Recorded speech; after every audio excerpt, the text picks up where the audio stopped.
What's love got to do with it?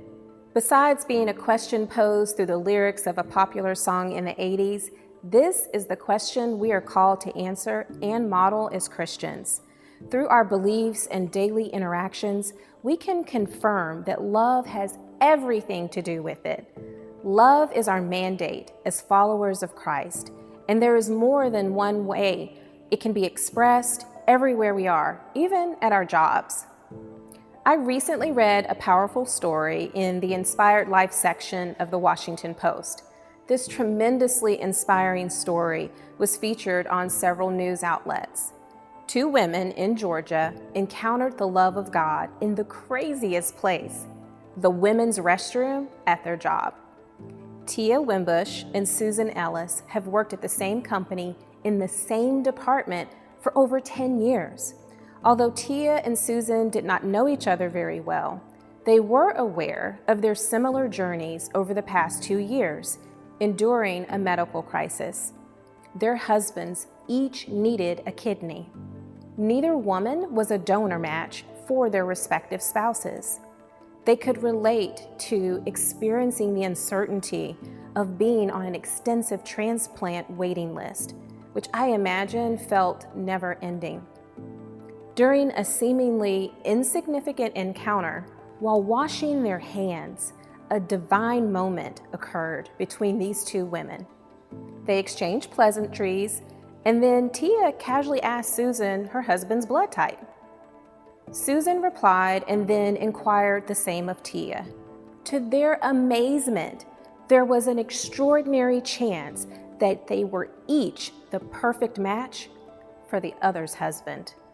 They immediately decided to move forward with all the necessary testing, and to their delight, what they thought they stumbled upon was confirmed. 7 months after this conversation, the Washington Post reported that Tia donated one of her kidneys to Lance Ellis, and Susan donated one of hers to Rodney Wimbush. Their husbands' transplants took place at Piedmont Atlanta Hospital. The procedure was a huge success for both men, who were able to begin enjoying life and activities with a much greater level of health and vitality. Isn't that amazing? Yet it's just like our God. A simple interaction between two women, one white and one black, literally opened a miraculous door to the healing they both needed in their lives. God's love can show up in the most unexpected places. God's love can flow through us in the cafeteria, beside the copier, in a classroom, or while walking to our cubicle. We have more in common with others than we think. We may look different, but have the same needs or prayer requests. Maybe it's not as major as a kidney transplant, but perhaps a kind word or a positive affirmation could make a significant difference when we need it the most.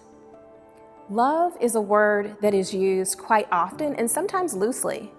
Now, we will seek to understand more about love through God's definition in 1 Corinthians 13. We will also look at how we can lovingly affirm others through our words and actions.